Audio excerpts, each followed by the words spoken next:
Catholic ఎలా ఏర్పడిందంటే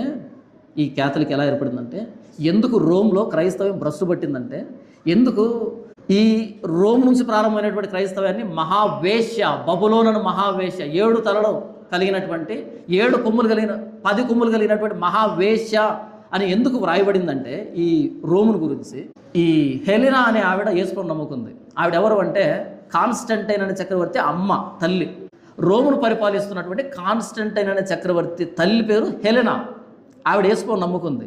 నమ్ముకున్న తర్వాత కొడుకు చెప్పింది, ఓరే నాయన యేసు దేవుడు అని. ఈయన కూడా నమ్మేసుకున్న తర్వాత ఏం జరిగిందంటే, కొద్ది కాలానికి ఈ వ్యక్తి యేసుని నమ్ముకున్నాడు, కానీ రోమియుడు. ఈయన సింహాసనానికి సెగ తగిలింది. అంటే వీడిప్పుడు రోమియుడు కాదు, మన దేవులని దేవతలని గౌరవించడు, వీడు యేసుని నమ్ముకున్నాడు అని క్రిస్టియన్గా వీళ్ళు మాట్లాడడం స్టార్ట్ చేశారు. అది నిజమే. కానీ క్రిస్టియన్స్ ఎలా చూస్తారంటే, ఈ వ్యక్తి యేసుని నమ్ముకున్నా సరే వాళ్ళకే సపోర్ట్ ఉంటాడు, రోమియుడు అని వీళ్ళు అనుకుంటున్నారు. పాయింట్ అర్థమైందా? ఇప్పుడు నెక్స్ట్ సింహాసనం మీదకి ఎవరు వస్తారు? ఈయన పోతాడు. ఎందుకని ఇటు వీళ్ళు నమ్మట్లే. ఏం చేయాలి? అప్పుడు ఆయన చేసిన పని ఏంటంటే, భ్రష్టత్వంతో కూడుకున్న పని ఏంటంటే, మతాన్ని రాజకీయాన్ని రెండింటిని కలిపాడు, క్లబ్ చేశాడు. మతాన్ని రాజకీయాన్ని క్లబ్ చేశాడు. మొట్టమొదటి భ్రష్టత్వం. అలా వచ్చింది క్రిస్మస్ అనేది. క్రిస్మస్ అంటే డిసెంబర్ 25 అంటే సూర్యుడు పుట్టినరోజు. ఎవరు పుట్టినరోజు? సూర్యుడు పుడతాడా? తండ్రి సూర్యుడు, తల్లి సూర్యుడు ఉన్నారా? అప్పుడు ఈ బాలబానుడు ఉదయించాడా? లేదు కదా. అలా సూర్యుడు పుట్టినరోజుగా జరుపుకునేటువంటి రోమియోల పండుగని ఈయన ఏం చేశాడు అంటే, యేసు పుట్టినరోజుగా మార్చాడు. ఏమని చెప్పాడు? సూర్యుడు పుట్టినరోజు కదా 25, యేసు ప్రభు గురించి ఏమని రాయబడింది? నీతి సూర్యుడు అని రాయబడింది మలాకీ గ్రంథంలో. నీతి సూర్యుడు కదా యేసు ప్రభు, ఇది యేసు ప్రభు పుట్టినరోజు అని వీళ్ళకి చెప్పాడు. ఎవరికి? క్రిస్టియన్స్కి. వీళ్ళకి ఏం చెప్పాడు? ఓకే సూర్యుడు పుట్టినరోజు అని చెప్పాడు వీళ్ళకి. ఇటు ఈ పండుగ రెండు క్లబ్ చేసి పడేశాడు. అదే క్రిస్మస్ అంటే. దాన్ని మనం ఎంత గ్రాండ్గా చేసుకుంటాం కదా. అలా మతాన్ని రాజకీయాన్ని ఇలా క్లబ్ చేశాడు. మతము రాజకీయం మిక్స్ కాకూడదు. మతం వేరే, రాజకీయం వేరే. మతము రాజకీయం మిక్స్ అయితే డెడ్లీ కాంబినేషన్. మతానికి రాజకీయం తోడైతే, రాజకీయానికి మతం తోడైతే డెడ్లీ కాంబినేషన్ అది కాన్స్టంటైన్ చేశాడు. ఇప్పుడు మతము రాజకీయం మిక్స్ అయిందా? మిక్స్ కాలేదు చెప్పండి. ఏ చర్చి పాస్టర్కి రాజకీయ నాయకులతో సంబంధం లేదు. ఏ చర్చి పాస్టర్ రాజకీయాన్ని గురించి చర్చిలో బోధించట్లేదు చెప్పండి ఒకసారి. ఎలక్షన్ రాకముందు నుంచే, ఇప్పటి నుంచే మనం వీళ్ళకు ఓటేయాలి, వాళ్ళకు ఓటేయాలని చెప్పకుండా ఉండే పాస్టర్ ఉన్నాడా చెప్పండి? ఉన్నాడా? లేడు. ఎందుకు చెప్తున్నాడు మనం వీళ్ళకు ఓటేయాలి, మనం వాళ్ళకు ఓటేయాలి? ఎందుకు చెప్తున్నాడు అంటే, ఆ లోకల్గా ఉండే రాజకీయ నాయకులతో వాళ్ళ బూట్లు నాకుతున్నాడు డబ్బు కోసం. అవునా కదా? మతము రాజకీయం మొట్టమొదటి కాంబినేషన్ అయింది ఎక్కడ అంటే కాన్స్టంటైన్ చక్రవర్తి. అక్కడ నుంచి స్టార్ట్ అయింది రోమన్ క్యాథలిక్ మిషన్ అనేది.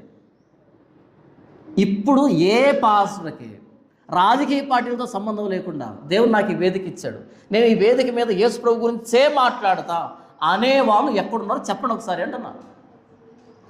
పై నుంచి కింద దాకా ప్రతి ఓడు రాజకీయం గురించి మాట్లాడేవాడే. ఈయన వస్తే మనకి ఎలా ఉంటుంది, ఈయన వస్తే మనకి ఎలా ఉంటుంది, మనం వీళ్ళకు ఓట్లేయాలి, వాళ్ళకు ఓట్లేయాలి, నా దగ్గర ఇన్ని ఓట్లు ఉన్నాయి, ఇంత ఓటు బ్యాంక్ ఉందని మాట్లాడుతున్నావు అంటే ఈ పుల్పిట్ని దేనికి వాడుకుంటున్నావు? ఈ వేదికని దేనికి వాడుకుంటున్నావు? మతాన్ని రాజకీయాన్ని కలగలిపావు. నీకు లోకల్గా ఉండేటువంటి ఎమ్మెల్యేనో ఎంపీగో ఊడిగం చేస్తున్నావు, వాళ్ళ బూట్లు నాకుతున్నావు, వాళ్ళ దగ్గర డబ్బు తీసుకున్నావు, వాళ్ళకి చెంచాగిరి చేస్తున్నావు. నీ మీద వచ్చే కేసులను వాళ్ళు మాఫీ చేస్తారు, వాళ్ళకు పడాల్సిన ఓట్లు నువ్వు ఇస్తున్నావు, వాళ్ళతో సహజీవనం చేస్తున్నావు, వాళ్ళతో వ్యభిచారం చేస్తున్నావు. కాదా? ప్రో క్యాథలిక్ మిషన్ కదా ఇది? ఆధ్యాత్మిక వ్యభిచారం కాదా ఇది? రాజకీయ నాయకులకి ఈ వేదిక మీద ఏం పని? అక్కడ కూర్చొని వినొచ్చు వాళ్ళు, ఇక్కడేం పని? ఎందుకు వస్తున్నారు? స్పెషల్ కేసులకి ఎందుకు వస్తున్నారు వాళ్ళు ఎందుకు మాట్లాడుతున్నారు అక్కడ? వాళ్ళు వచ్చేప్పుడు ఎందుకు క్రౌడ్ పెరుగుతున్నారు? వాళ్ళు వచ్చి మాట్లాడుతుంటే కేకలు ఎందుకు వేస్తున్నావు? ఏమర్థమైంది నీకు అసలు? ప్రో క్యాథలిక్ మిషన్ ఈరోజు ప్రొటెస్టెంట్గా లేరు, ఆర్సీఎంగా లేరు, మధ్యలో ప్రో క్యాథలిక్ మిషన్ అచ్చంగా యాజ్ ఇట్ కవల పిల్లలు ఉన్నట్టుగా బిహేవ్ చేస్తున్నాం ఇక్కడ మనం. అందుకన్నాడు ప్రకటన గ్రంథం 17వ అధ్యాయంలో మహావేశ్య. ఆ మహావేశ్య అంట పరిశుద్ధుల రక్తం చేత, యేసు హతసాక్షుల రక్తం చేత మత్తిల్లిపోయిందంట. పొర్రపాటున ఇలాంటి వాళ్ళ గురించి మాట్లాడితే వాళ్ళ మీద దాడులు, కేసులు, గొడవలు, అల్లర్లు. అచ్చంగా వాళ్ళు ఎలా బిహేవ్ చేస్తున్నారో ప్రకటన గ్రంథం 17వ అధ్యాయంలో ఎలాంటి మాటలు రాయబడ్డాయో అవే లక్షణాలు ఈరోజు మనకు క్రైస్తవులో కనబడుతున్నాయి. మనం యేసుక్రీస్తు హతసాక్షులుగా ఉండాలి, కానీ హతసాక్షుల మరణం మీద కట్టబడినటువంటి ఈ ఆర్సీఎంలు అయితే పీసీఎంలోగా మనం ఉండొద్దు. నమ్మితే యేసుని నమ్ముకుందాం, లేకపోతే బయటికి వెళ్దాం, అంతేగాని యేసు ప్రభుకి వేరే వేరే పద్ధతుల్ని ఆపాదించేంత తెలివివంతులు కాదు మనం. వద్దు. దేవుని వాక్యాన్ని ఒకటి కలపొద్దు, ఒకటి తీసేయొద్దు. మీరు ఆర్సీఎం బైబిల్ ఉంటే చూడండి, రోమన్ క్యాథలిక్ బైబిల్ ఉంటే చూడండి. 66 పుస్తకాలు ఉండవు వాళ్ళ దాంట్లో. 66 పుస్తకాలు ఉండవు, 73 లేదా 76 ఉంటాయి. ఎక్స్ట్రా పుస్తకాలు ఉంటాయి. వాటిని అపోక్రైఫా అంటారు. అపోక్రైఫా అంటే అపోస్తలు ఇది పనికిరాదని పక్కన పడేశారు కదా, బైబిల్లో దేవుని పక్కన పడేశారు కదా, వాటిని ఏరుకొని తెచ్చుకొని తగిలించుకున్నారు. అపోక్రైఫా చెత్త పుస్తకాలు. అవి తీసుకొచ్చి ఇక్కడ పెట్టుకున్నారు. దేవుడు దీంతో ఒకటి కలపొద్దు, ఒకటి తీసేద్దని చెప్తే మీరెవరు కలపడానికి? ఎందుకు కలుపుతున్నారు? ఒకటి కలపొద్దు, ఒకటి తీసేద్దని ప్రకటన గ్రంథం 22లో చెప్తే మీరెవరు కలపడానికి? ఈ లేఖనానికి సమానంగా ఇంకో మాటలు కలపడానికి మీరెవరు? కలపొచ్చా మనం? కలపకూడదు కదా. ఈరోజు మీరు బైబిల్ బుక్ స్టోర్కి వెళ్ళండి.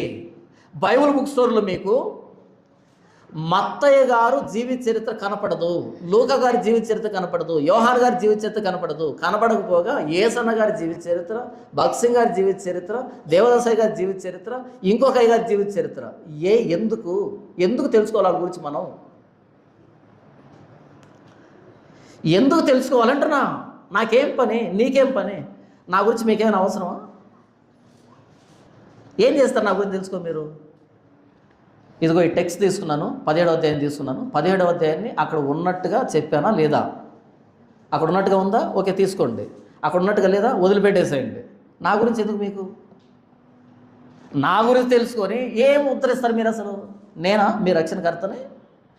క్రీస్తు గురించి తెలుసుకోండి, యెషయా గురించి తెలుసుకోండి, ఇర్మియా గురించి తెలుసుకోండి, యెహెజ్కేలు గురించి తెలుసుకోండి, మత్తయి గురించి తెలుసుకోండి, మార్కు గురించి తెలుసుకోండి, యోహాను గురించి తెలుసుకోండి, భక్తుల గురించి తెలుసుకోండి. వీళ్ళెవరు? వాళ్ళు 1000 సంఘాలు కట్టారు. నోరు మూసుకో గట్టిగా. ఎప్పుడు కట్టారు? ఎక్కడ కట్టారు? సంఘాన్ని భ్రష్టు పట్టించారు. వాళ్ళ సొంత ఆలోచనలతో, బైబుల్ అవగాహన రాహిత్యంతో భ్రష్టు పట్టించారు. అదే మాట్లాడుతున్నాను. 1000 సంఘాలు కట్టారంటే గుంపును సమీకరించడమా సంఘం కట్టడం అంటే? వాక్యాన్ని ఎప్పుడు చెప్పారు వాళ్ళు? అసలు వాళ్ళు అపోక్రైఫా పెట్టుకున్నారు, ఎక్స్ట్రా పుస్తకాలు తెచ్చుకున్నారు, బైబిల్ సంబంధమైన పుస్తకాలు తెచ్చుకున్నారు. ఈరోజు మన బైబిల్ బుక్ స్టాల్లో అమ్మబడుతున్న పుస్తకాలు ఏంటి? ఎవరి సాక్ష్యాలు అవన్నీ? వాళ్ళ సాక్ష్యం నాకెందుకు? ఎందుకు నాకు వాళ్ళ సాక్ష్యాలన్నీ? ఏం చేయాలి నేను? అంటే మోటివేషన్ వస్తుంది బ్రదర్, మోటివేషన్. సారీ, యేసు ప్రభు సంబంధం లేకుండా, బైబిల్ సంబంధం లేకుండా మోటివేషన్ వస్తే భ్రష్టత్వం. అది బైబిల్ నుంచి మోటివేషన్ రాకపోతే వేస్ట్. అది బైబిల్ సంబంధం లేకుండా బయట వేరే వ్యక్తి జీవితాన్ని చదువుతుంటే నాకు మోటివేషన్ వస్తుందా? బైబిల్లో మోటివేషన్ లేదా? ఎక్కడి నుంచి రాదా మోటివేషను? అపోక్రైఫా. వాళ్ళకి అపోక్రైఫా ఉంది, మనం కూడా అపోక్రైఫా తెచ్చిపెట్టుకుంటున్నాం.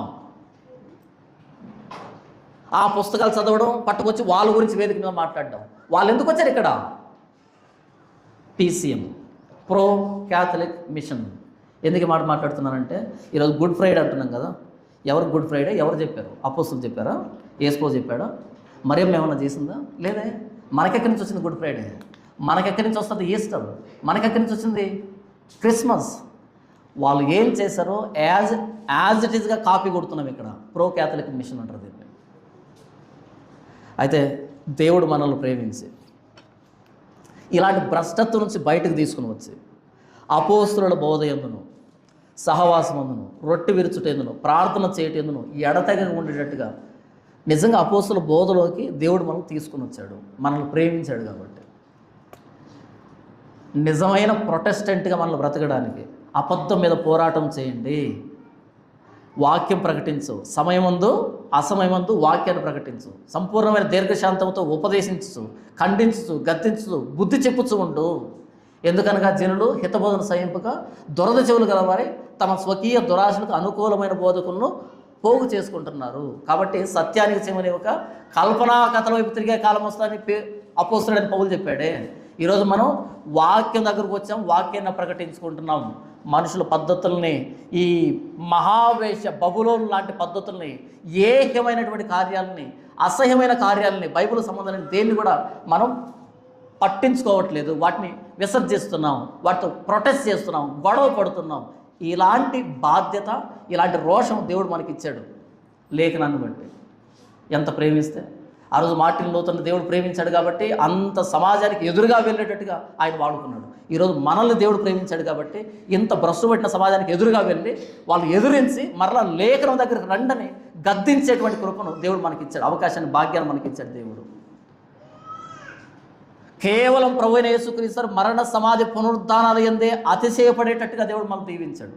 ఏ మనుషులు కానీ, ఏ సిద్ధాంతాలు కానీ, ఏ డినామినేషన్లు కానీ మనల్ని అతిశయానికి గురిచేవు. కేవలం ప్రభువైన యేసుక్రీస్తు మరణ సమాధి పునరుద్ధానాలు ఎందే అతిశయం మనకు. ఆయన నా కోసం శిలువలో ప్రాణం పెట్టాడు.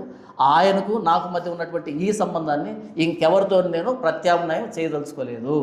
నేను ఆయనే, అంతే. ఆయన అర్థం చేసుకోవడానికి అపోస్తులు, ప్రవక్తలే, ఇంకెవరు వద్దు, ఇంకే పరిస్థితి మాకు వద్దు. లేఖనాలనే ప్రామాణికంగా పెట్టుకొని, క్రీస్తునే ప్రామాణికంగా పెట్టుకొని, క్రీస్తునే గురిగా పెట్టుకొని, మన విశ్వాసానికి కర్త అయిన క్రీస్తును చూసి ఆయన వైపు నడిచేటువంటి, పరిగెత్తేటువంటి కృపని దేవుడు మనకిచ్చాడు. అందుకు మనం ధన్యులమే, దేవుడికి మనం కృతజ్ఞతాలు చెల్లింపు బద్దులమై ఉన్నాం. దేవుడి వాక్యం దీవించును గాక.